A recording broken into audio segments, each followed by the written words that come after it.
저는 오늘 예수님이 이 땅에 오신 모습에 대해서 이사야가 예언한 52장, 53장을 중심해서 하나님의 말씀을 나눠봅니다. 오늘은 종려주일입니다. 종려주일은 예수님께서 이제 예루살렘에 입성한 날이죠. 예수님이 예루살렘으로 돌아올 때 보통 일반 왕이라고 한다면 아마 빵빠레가 울려 퍼지고 많은 행렬의 사람들이 있었을 거고 또 악기도 군악대들도 있었을 거고 그랬을 겁니다. 그런데 만왕의 왕으로 오시는 예수님, 그 오시는 모습은 굉장히 초라한 모습이었죠. 그렇기 때문에 카펫이 깔려 있는 것이 아니라 사람들의 겉옷을 벗어서 예수님 입성 예루살렘에 들어올 수 있도록 했고, 그러면서 군악대 대신에 호산나 호산나 나를 구원하소서 나를 구원하소서 하면서 호산나를 외치면서 할 때 이렇게 오셨죠. 그렇다고 해서 왕이 화려하게 입은 그 찬란한 옷을 입은 것도 아니고 예수님은 초라한 모습의 옷을 입고 오셨습니다. 뿐만 아니라 말을 타고 입성하신 것이 아니라 어린 나귀를 타고 이렇게 입성하셨다고 그랬습니다. 이것이 예수님이 예루살렘에 입성하실 때 초라한 모습으로 오셨죠. 근데 이렇게 호산나를 외치면서 무리들이 따르면서 구원해달라고, 구원하실 분이라고 이러면서 환호성을 지르며 왔는데, 그 환호성에 그 열기가 식기도 전에 이제 그들은 돌변합니다. 그러면서 오히려 예수님을 조롱하고 비방하면서 예수님을 십자가에 못 박으라고 소리지면서 나아간 것이 이제 종려주일로 시작해서 내일부터 이제 예수님이 그 고난당하시는 그런 모습이 한 주간의 고난 주간으로 이제 이루어지고, 한 주간이 지나고 나면 이제 부활하셔서 부활절을 우리가 기념하면서 기억하면서 예배를 드리게 되겠죠. 그래서 아까도 처음에 말씀드렸던 것처럼 이렇게 예수님이 이 땅에 그 오시는 모습, 또 예루살렘에 입성한 모습, 이런 모습들을 보는데, 구약에서 이사야가 이야기했던 선지자의 이 예언의 말씀, 약 예수님 오시기 700년 전에 예언한 말씀이에요. 한번 살펴봅니다. 첫 번째로 예수님의 신분과 사역과 그런 그 결과의 예언을 하고 있습니다. 우리가 읽었지만 52장 13절은 보라 내 종이 형통하리니 받들어 높이 들려서 지극히 존귀하게 되리라 그랬어요. 예언적인 얘기에 예수님의 신분이 이렇게 존귀한 종이라고 말씀하고 있어요.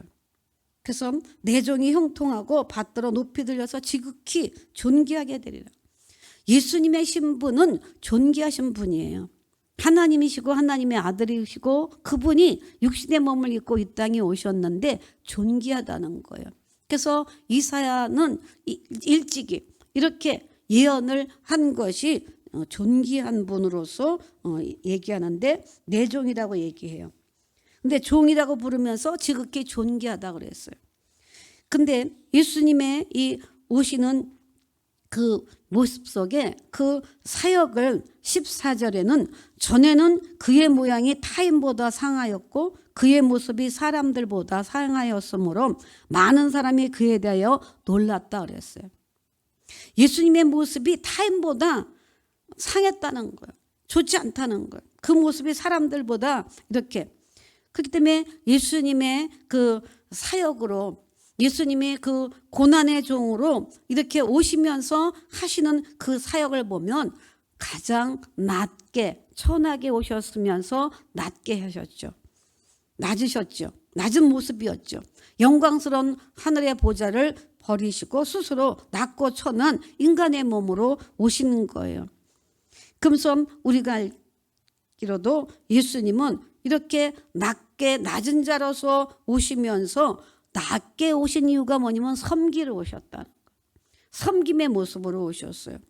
왕이신 예수님이 종의 신분으로 오셔서 모든 사람을 섬겼다 그랬어요. 인자가 온 것은 섬김을 받으러 온 것이 아니라 오히려 섬기려 왔고 그 목숨을 대속물로 주고자 오셨다라고 이렇게 표현하고 있습니다.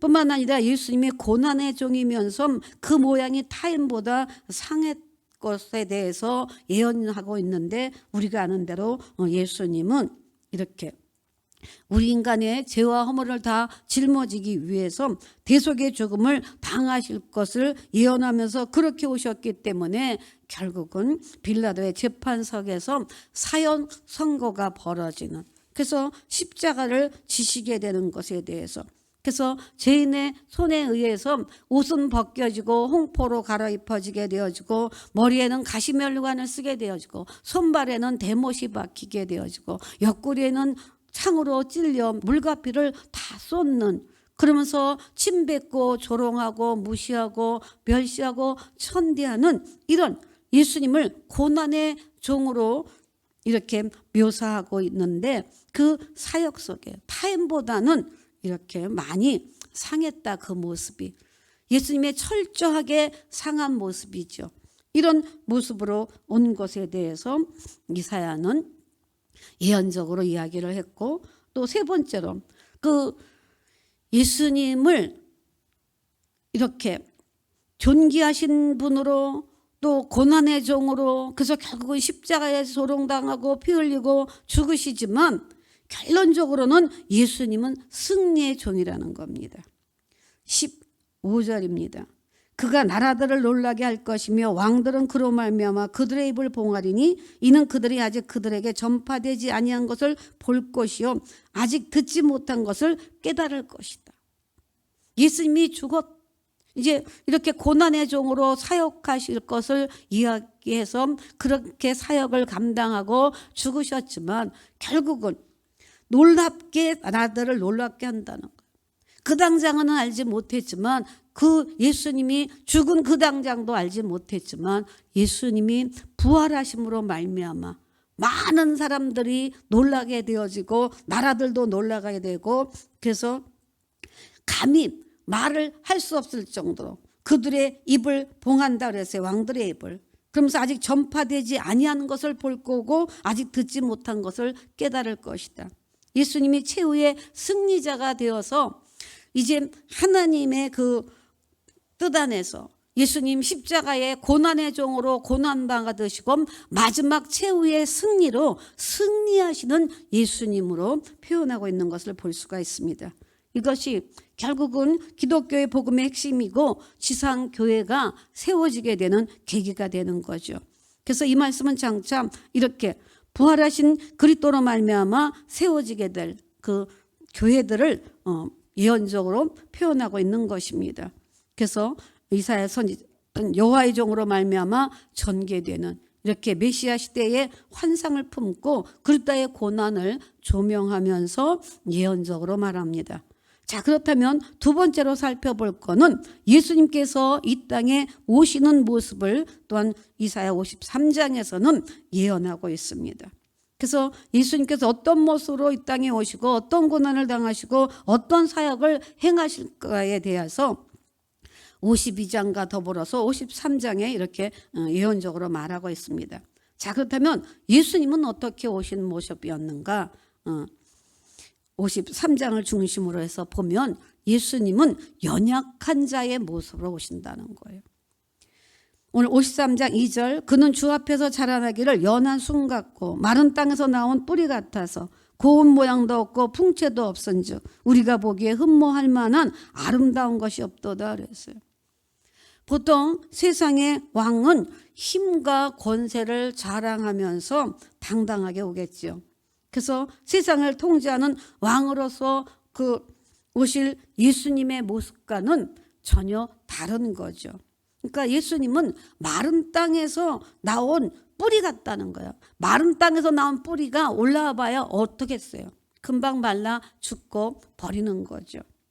그러면서 보기에 외모적으로 자랑할 만한 것, 내세울 것 없는 초라한 모습, 흠모할 만한 이렇게 사랑하고 좋아하고 이렇게 할 만한 그런 아름다운 모습이 아니라는 거죠. 근데 예수님은 또한 이렇게 마른 땅에서 나온 금방 말라 죽을 것 같은 그런 뿌리의 모습을 보이시지만 뿐만 아니라 가장 연약한 새순의 모습으로 오실 것을 말하고 있어요.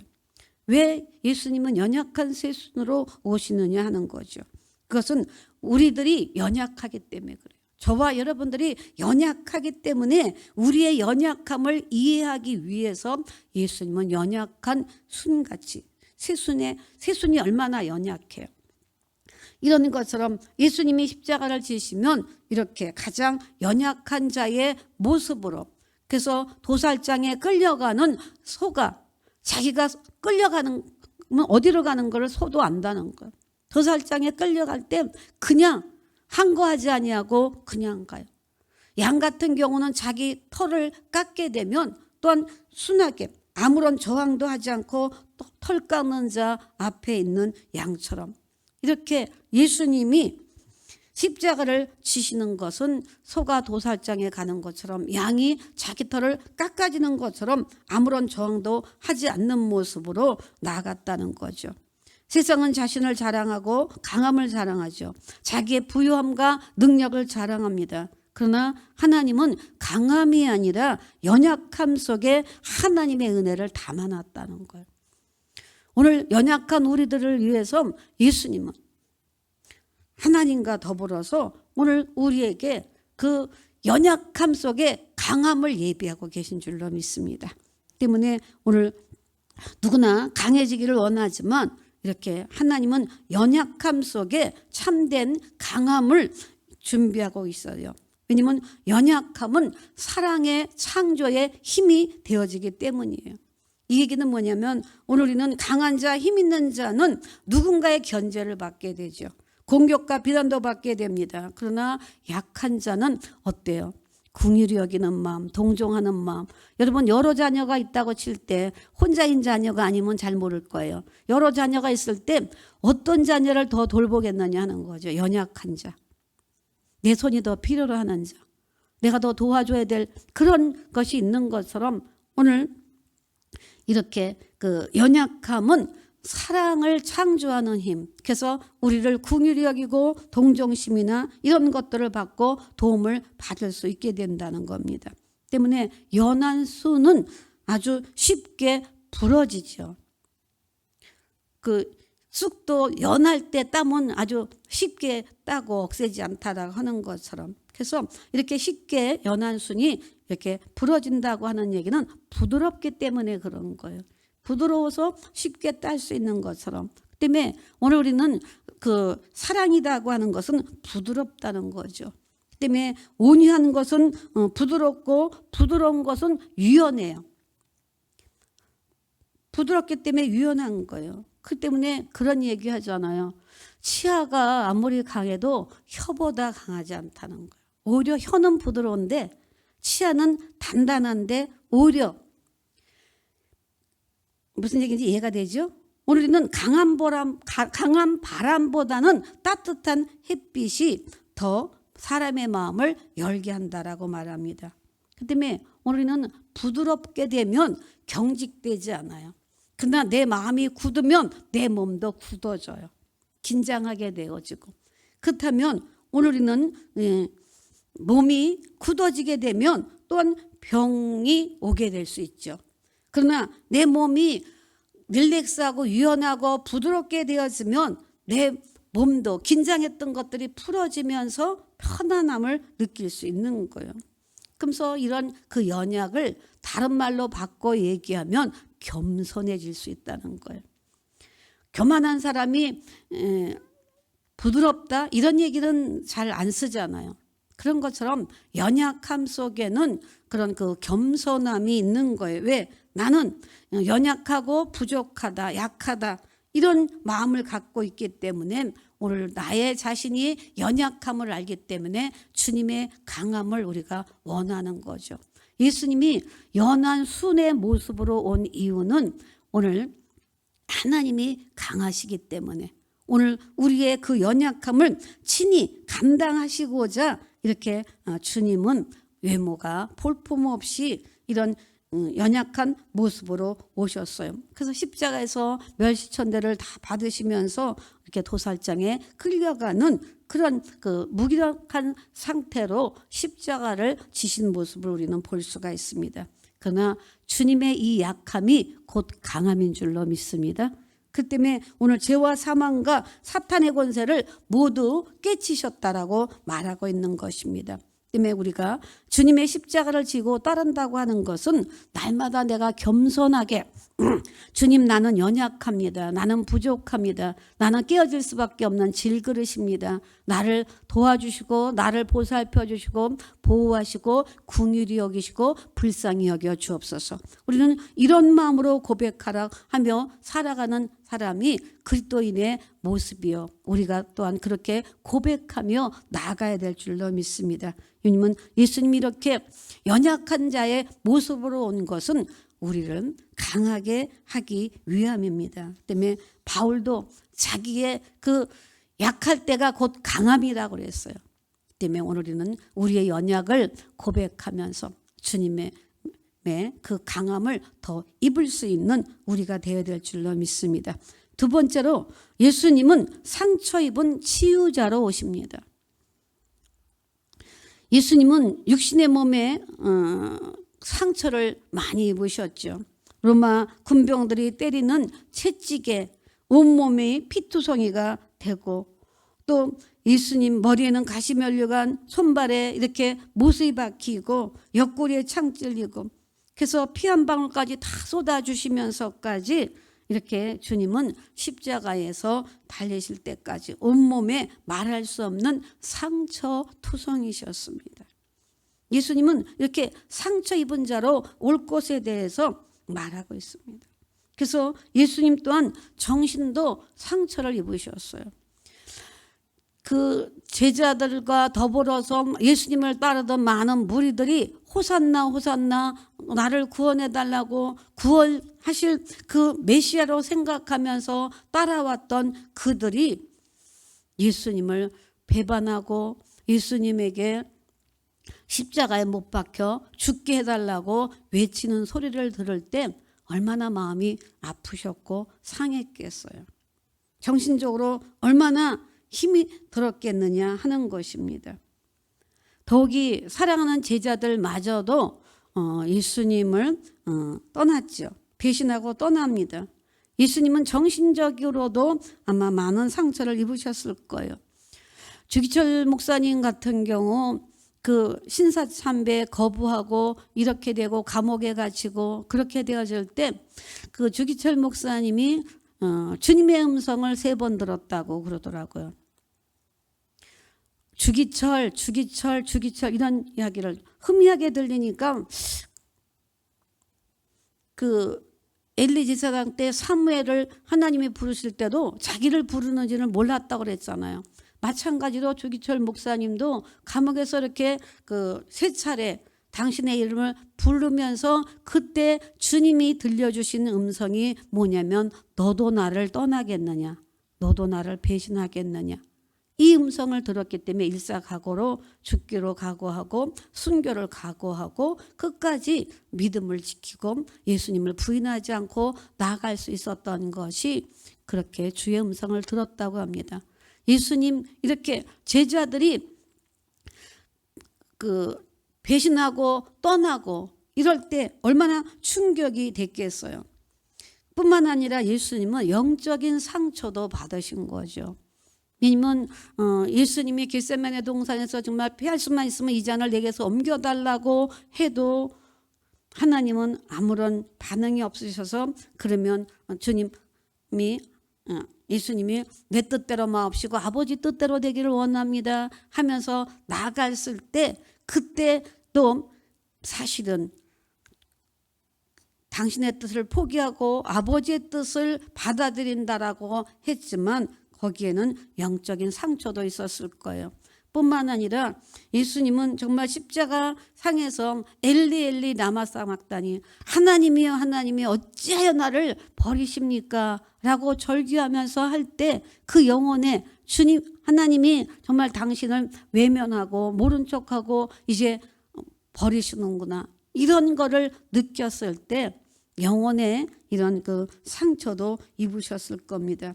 이런 외마디 소리를 들어 하셔야 했고 이 말을 들어야 했던 하나님은 끝까지 저와 여러분을 위해서 침묵하시면서 예수님이 결국은 십자가에서 죽게 된 거죠. 이렇게 하나님께서는 그 사랑하는 그 아들 예수를 이토록 비참한 정말 상처를 입게 하신 이유가 뭐냐 하는 겁니다. 그것이 오늘 53장 5절에 이사야 선지자가 예언했던 말입니다. 그가 찔림은 우리의 허물 때문이요 그가 상함은 우리의 죄악 때문이라. 그가 징계를 받음으로 우리는 평화를 누리고 그가 채찍에 맞음으로 우리는 나음을 받았도다. 오늘 예수님이 이렇게 채찍에 맞으신 이유가 허물 때문인 것을 이사야는 700년 전에 예수님 이것을 예언하며 말씀했어요. 예수님의 그 상함은 나의 죄 때문이라는 거예요. 예수님이 징계를 받는 것도 오늘 나에게 평화를 누리게 하고, 예수님이 채찍에 맞아서 몸이 상하고 영혼이 상하고 정신이 상하고 이런 모든 것들이 결국은 우리에게 낫게 하기 위해서, 치료하기 위해서 되어졌다라고 말씀하고 있는 거예요. 우리가 아는 대로 예수님은 죄가 없으신 분이잖아요. 근데 죄 있는 우리를 구원하고자 이렇게 피를 흘려주신 것입니다. 그 때문에 우리는 그 상한 갈대와 같은 존재이기 때문에 겉으로는 다 이렇게 괜찮아 보이고 온전해 보이지만 사실 우리의 내면을 들여다보면 상처 없는 사람이 없고 아프지 않은 사람이 없어요. 다 아픔을 가지고 있고 육신적으로도 아프고 있고 마음적으로 정신적으로 영적으로도 이렇게 상처들이 있는 것을 볼 수가 있습니다. 그거는 뭐 여러분뿐만이 아니라 저도 마찬가지고 우리 인간은 너나 할 것 없이 다 어떤 상처든지 다 있다는 거죠. 그 때문에 예수님께서 오늘 우리의 상처를, 우리의 아픔을, 우리의 질병을, 우리의 질고를 그 다 치유하시고 해결하기 위해서 예수님께서 이렇게 몸소 그 상처를 경험하시고, 아파 본 사람이 아픈 사람의 마음을 이해할 수 있고 배고파 본 사람이 배고픈 사람의 마음을 이해할 수 있는 것처럼 예수님은 이 땅에 육신의 몸으로 입고 오셔서 인간이 겪을 수 있는 모든 것들은 다 겪으셨어요. 배고픔도 겪으셨고 울기도 하셨고 슬퍼도 하셨고 진노도 하셨고 다 인간이 가질 수 있는 그런 그 마음과 이런 또 고통과 이런 거를 다 몸소 경험하셨기 때문에 그 사람의 그 마음을 아시고 생각을 아시고 그 육체의 질병을 아시고 주님은 치료할 수 있는 것입니다. 그 때문에 그 출애굽 당시 그 이스라엘 백성들 그 물이 없었고 또 물을 막상 만나니까 마라에서는 쓴물을 만났어요. 쓴물을 만났을 때 그 한 나무 가지를 지시하여 그 물에 던졌더니 단물이 되었다 그랬습니다. 그 단물이 되어짐으로 인해서 그때 하나님은 나는 치료하는 여호와다라고 선포하셨어요. 그러니까 예수님은 우리의 육체도 치료하지만 우리의 환경도 치료해 주시는 줄로 믿습니다. 오늘 우리의 가정도 치료해 주시는 줄로 믿습니다. 우리 교회도 치료하십니다. 우리나라도 치료하십니다. 온 세계도 하나님 분명 치료하십니다. 우리가 코로나19로 1년간 지금 많이 고통당하고 어렵고 힘들고 아직까지는 좀 더 그 남은 기간이 있겠지만 반드시 하나님은 우리의 이 고통에서 벗어나게 하시는, 우리의 인생의 마라의 쓴물 같은 우리에게 예수님은 십자가의 은혜로 오늘 단물로 바뀌어지는 역사가 반드시 있게 될 줄로 믿습니다. 믿읍시다. 확신합시다. 기대합시다. 소망합시다. 믿음대로 됩니다. 그래서 예수님은 이렇게 인생의 단물도 바꿔주시지만 오늘 우리의 죄악을 담당하시고 십자가에 고난당하신 것은 무엇보다도 우리의 치료입니다. 그 때문에 그가 상함은 우리의 죄악 때문이라 그랬어요. 예수님이 상하시고 예수님이 아프시고 고통당하시고 질고를 겪고 이런 모든 것들은 우리의 죄 때문이라는 거예요.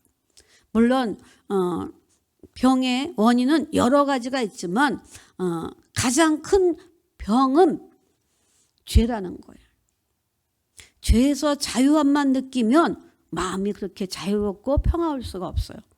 죄를 안 진 것에 죄 질 뻔했는데 안 졌다. 거기에도 그 기쁨이 있잖아요. 희열이 있잖아요. 죄 질 뻔했어. 하마터면. 근데 안 진 그 자체도. 그런가 하면 오늘 우리가 죄를 졌다 할지라도 오늘 우리는 그 죄가 예수님이 이제 내가 너를 용서한다. 이 마음의 음성을 우리가 듣게 되고 하나님의 말씀을 우리가 붙잡고 그래 나는 용서받은 의인이야. 이제 나는 용서받았어. 라고 할 때 그 기쁨, 그 자유함, 그 평안 이것이 우리에게는 필요한 거죠. 그 때문에 예수님은 우리의 이렇게 질병, 영혼의 병, 모든 병을 고쳐주시면서 특별히 채찍에 맞음으로 나음을 얻었다라고 말씀하시는 것처럼 오늘 성경은 여러 곳에 예수님의 치료의 사건들이 나오고 있는 것을 볼 수가 있죠. 특별히 마태복음 8장 17절에도 선지자 이사야로 하신 말씀에 우리의 연약한 것을 친히 담당하시고 병을 짊어지셨다 함을 이루려 합니다. 그랬어요. 친히 병을 짊어지셨다 그랬어요. 여러분의 병을 주님 앞에 맡기고 기도할 때 내 병을 주님이 친히 맡으셨다. 이 믿음을 가져야 돼요. 그러니까 그 짐승이 내 대신 죽을 때 내 죄를 그 짐승한테 전가시킨다고 그랬잖아요. 그러면 그 짐승이 내 죄를 가져가고 나는 죄가 없어지는 거예요. 그래서 그 짐승이 죽음으로 인해서 죄의 문제가 해결되는 거거든요. 나의 그 병도 내가 짊어지고 있는 내 병이 위장병이 주님 앞에 전가시킴으로 주님이 십자가에서 죽으심으로 그 위장병 모든 병들이 다 치유가 되는 거죠. 이런 것처럼 오늘 우리는 연약한 것을 친히 담당하신다. 그래서 연약한 자로 오신 그 이유가 친히 병을 짊어지시려 함을 이루려 함이다 라고 말하고 있습니다. 베드로전서 2장 24절도 친히 나무에 달려 그 몸으로 우리 죄를 담당하셨고 이는 우리도 죄에 대하여 죽고 의에 대하여 다시 살아나고 그래서 그가 채찍에 맞음으로 너희가 나음을 얻었도다. 이사야 53장에도 채찍을 맞음으로 나았다 그러고 베드로전서 2장에도 그 말씀을 인용해서 이렇게 예수님이 채찍에 맞음으로 나았다는 거예요. 여러분 지금 마음의 병이나 정신적이나 영혼이나 육체의 병이 있다면 오늘 이 시간 치료 받읍시다. 이따가가 아니라 나중에가 아니라 내일이 아니라 지금 이 시간 말씀을 들으면서 지금 주님 앞에 그래요 맞아요 주님 내 이 병 나 심장병 나 뭐 혈압 당뇨 뭐 여러 가지 근육통 뭐 하여튼 아픈 거 위장병 다 모든 거 지금 이 시간 주님 앞에 담당시키십시다. 주님 앞에 전가시키자고요. 왜? 주님이 친히 담당하셨다고 그랬어요. 그리고 예수님이 채찍에 맞음으로 어떻게 됐다고요? 나음을 얻었다고 그랬어요. 오늘 주님의 채찍에 맞으신 거 우리가 믿죠? 누구를 위한 채찍이에요? 결국은 나를 위한 채찍이었잖아요. 나 때문에 맞은 채찍이잖아요. 그렇다면 우리가 병을 계속해서 갖고 있다는 얘기는 뭐예요? 예수님한테 안 맡겼다는 얘기예요. 오늘 이 시간 예수님께 맡깁시다. 완전히 맡깁시다. 어떤 병이 된다 할지라도 주님 앞에 맡기자고요. 오늘 우리에게 불가능이 있지 주님께는 불가능이 없는 줄로 믿습니다. 때문에 각종 어떤 병이라 할지라도 오늘 주님 앞에 이 시간 오늘 맡기고 오늘 우리는 치유의 역사가 있어야 될 줄로 믿습니다. 그래서 사도행전 4장 10절에도 보면 너희와 모든 이스라엘 백성들은 알라 너희가 십자가에 못 박고 하나님이 죽은 자 가운데서 살리신 나사렛 예수 그리스도의 이름으로 이 사람이 건강하게 되어 너희 앞에 섰느니라. 아멘. 죽었다가 부활하신 그 주님 그 예수 그리스도의 이름으로 이렇게 건강함을 얻어서 너희 앞에 있다 그랬습니다. 여러분 모두가 다 정말 예수 그리스도의 이름으로 치료받고 건강한 모습으로 우리 주님 앞에 나오고 또 간증의 주인공이 됩시다. 이 시간 하나님께서 고치심을 믿읍시다. 맡깁시다. 자, 그렇기 때문에 오늘 십자가의 그 보혈은 치료의 보혈인 것을 우리가 믿고 치유받고자 하는 열망이 있어야 돼요. 주님은 항상 낫고자 하느냐? 내가 너한테 무엇 해주기를 원하느냐? 소경한테 내가 너 뭐 해주기를 원하느냐? 그 물어보나 마나잖아요. 앞을 못 보는 사람? 보기를 원하는 게 소원이겠죠. 주님은 그가 못 보는 것을 알지만 그가 보기를 원하는가, 간절함이 있는가, 그 열망이 있는가, 그거를 보기를 원하시는 거예요. 태어날 때부터 걷지 못하는 사람, 네가 낫기를 원하느냐? 당연하죠. 낫기를 원하죠. 주님이 우리의 상황을 몰라서가 아니에요. 여러분의 아픈 모든 것을 몰라서가 아니에요. 주님은 물으시고 또한 주님 앞에 우리의 모습과 우리의 자세는 주님, 내 죄가 해결받기를 원합니다. 내 저주가 끊어지기를 원합니다. 내 질병이 고침받기를 원합니다. 이 간절함이 있어야 된다는 거예요. 그렇기 때문에 주님은 동일하게 뭐라고 말씀하실까요? 네 믿음대로 될지어다. 아멘. 여러분의 믿음이 중요하다는 거예요. 여러분이 하나님을 믿습니까? 예수님을 믿습니까? 예수님의 채찍에 맞으면 낫는 것 믿습니까? 예수님이 우리를 위하여 질고를 진거 믿습니까? 내가 믿는다고 아멘으로 고백하고 나가게 되었으면 이렇게 내가 낫고자 하는 믿음으로 주의 말씀을 붙잡고 나가면 돼요. 우리가 잘 아는 대로 12해 혈류증 앓은 여인은 간절함이 있었잖아요. 치료하고자 하는, 낫고자 함의 간절함. 12년 동안 모든 것 다 안 해봤겠어요. 이것저것 다 해보고 뭐 좋다는 데는 다 가봤고 좋다는 건 다 먹었고 아마 그랬을 거예요.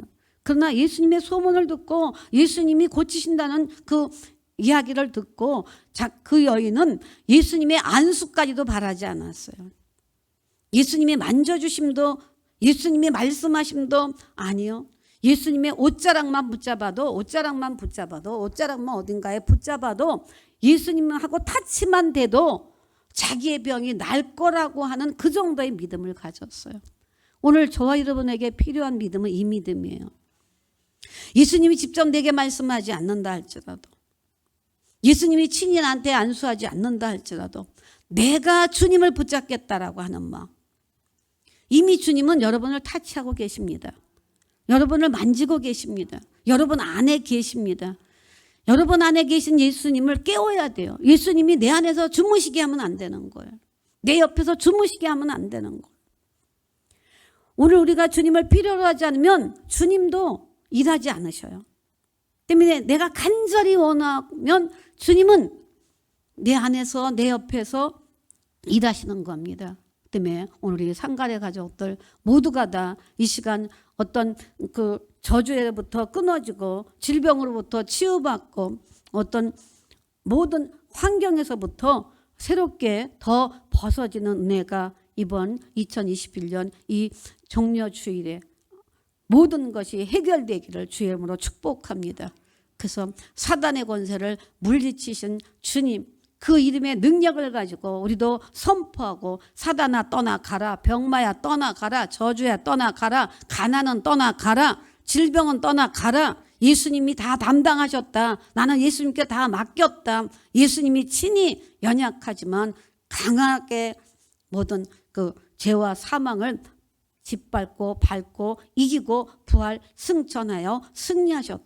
우리는 이런 고백을 가지고 나가게 되어진다면 주님은 오늘 상처 입은 치유자로 오셔서 오늘 그 주님의 능력을 통하여서 오늘 우리의 모든 문제를 해결하시고 질병을 치유하시고 오늘 그런 은혜의 역사가 있게 될 줄로 믿습니다.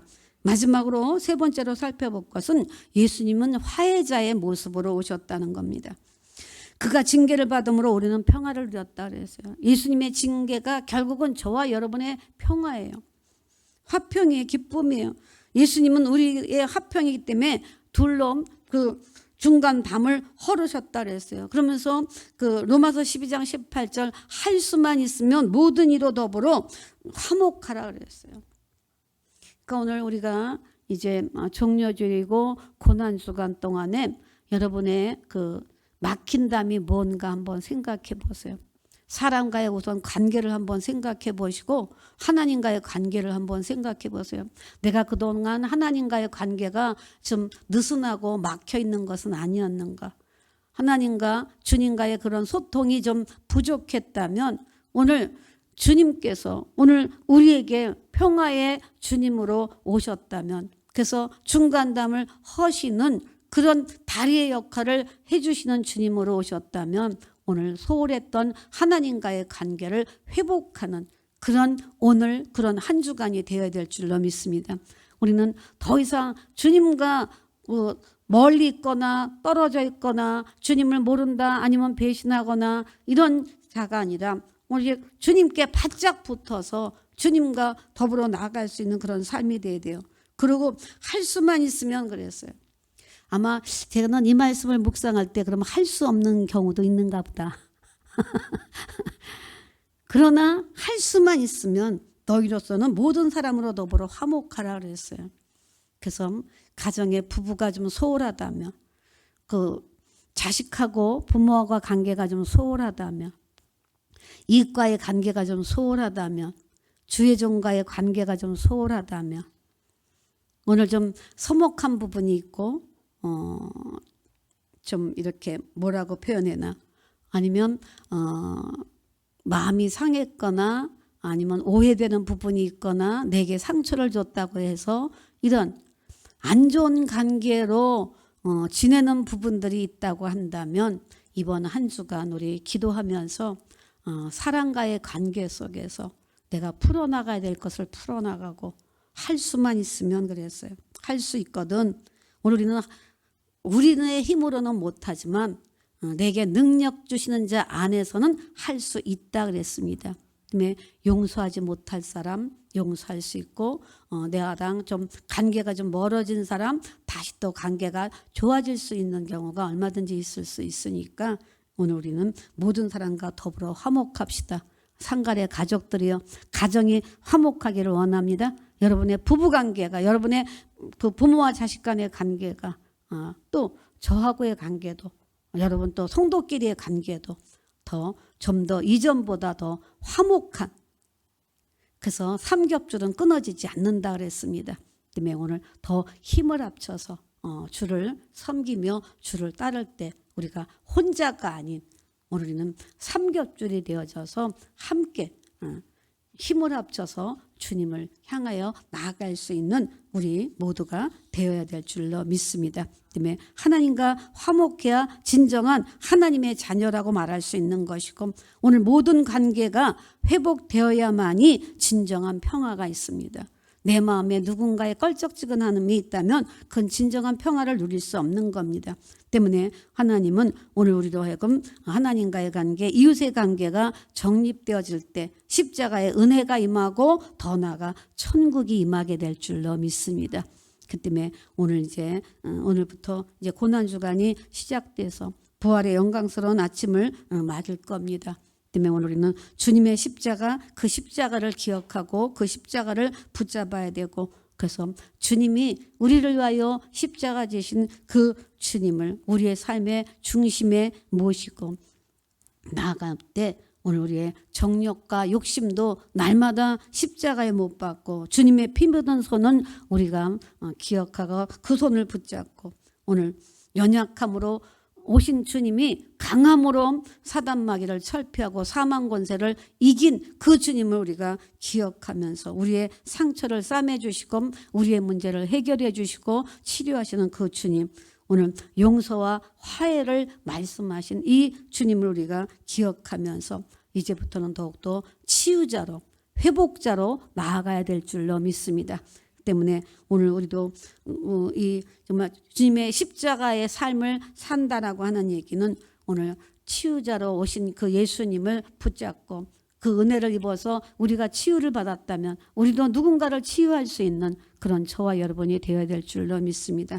그래서 특별히 우리의 작은 손을 펴서 이제 우리가 아무리 코로나 시대에 경제적으로 어렵고 힘들다 할지라도 우리보다 더 어려운 아주 비교조차 할 수 없는 그런 사람들을, 정말 소외된 계층들을 돌아볼 수 있는 우리 교회가 되기를 원합니다. 그래서 올해 작년까지는, 올해도 물론 기아대책하고 함께 일은 하지만 특별히 쌀 나눔 운동본부하고 우리가 함께 손을 잡고 주회를 하고자 합니다. 그래서 쌀 나눔 본부라고 하는 얘기는 이웃에게 정말 쌀이 없어서, 먹을 게 당장 쌀이 없어서 어렵고 힘든 이웃에게 쌀을 나눠주는 그런 일을 하는 겁니다. 그래서 저희 교회도 앞으로 쌀떡을 준비해 놓고 쌀을 갖다 부어 놓으면 우리 상갈동이나 또 이렇게 용인에 소문이 되면 본인들이 쌀을 우리 교회에 와서 우리가 나눠주는 게 아니라, 또 우리가 찾아가서 나눠주는 것이 아니라 그들이 와서 필요한 만큼의 쌀을 가져갈 수 있도록 비치해 놓는, 그래서 사랑의 쌀 운동 본부에서 지금 세계적으로 하고 있고 우리나라에서 1000개의 교회가 이 일을 하기를 원해서 하고 있습니다. 그래서 우리도 거기에 동참하고 발맞춰 나아갈 때 여러분들이 쌀로 좀 나눔을도 좀 해주시고, 그래서 여러분들이 정말 한 달에 한 번 10,000원이라도 그 쌀 나눔 운동본부에 함께 교회로 여러분들이 헌금해 주시면 사랑의 쌀 운동본부와 더불어서 그 은퇴 목사님들 더 나가서 세계의 열방으로 하여튼 쌀 부족한 곳에 보내는 일을 합니다. 그래서 사업장을 하시는 분들은 월 3만 원 이상 해주시면 착한 아름다운 사업자, 착한 사업자, 이 팻말도 이렇게 해주면서 착한 사업장으로 나아갈 수 있도록, 그래서 우리 교회도 적극적으로 이 일을 저는 하기를 원합니다. 그래서 올해 하나님이 새롭게 주신 것 중에 하나는 나눔입니다. 늘 우리가 나누자라고 얘기를 했지만 실질적으로 우리가 실천할 수 있는 부분, 그래서 여러분들이 직접 나눔에 동참할 수 있고 그렇게 할 수 있는 그런 기아대책하고는 좀 다른 그런 그 부분이 있습니다. 그 때문에 여러분들이 그렇게 동참해 주셔서 정말 하나님의 은혜에 감사하고 하나님의 사랑에 빚진 자로서 이웃을 향하여 냉수 한 그릇 대접한 것이 주님께 한 것이고, 이웃에게 냉수 한 그릇 대접하지 않은 것이 주님 앞에 한 것이 아니라고 해서 칭찬받거나 책망받았던 것을 볼 수가 있습니다. 때문에 우리는 가정적으로, 우리도 교회적으로 이렇게 좀 쌀 나눔을 통해서 우리가 늘 먹는 쌀에 감사가 있다면 오늘 못 먹는 그들을 위해서 나눌 수 있기를 다시 한번 주의 이름으로 부탁을 드립니다. 오늘 이렇게 십자가의 은혜로 살아가는 삶이 그리스도인의 모습인 줄로 믿습니다. 그래서 예수님이 결국은 승리하셨습니다. 때문에 그 승리의 주님을 우리가 기억하면서 오늘 우리는 감사하면서, 오늘 주님이 왜 십자가를 지셨는가? 누구 때문에? 누구 때문에? 누구 때문에? 나 때문에. 우리 때문에, 나 때문인 것을 기억하면서 우리 때문이라고 하는 찬양이 있어요. 우리 한번 같이 이 찬양하면서 기도하겠습니다.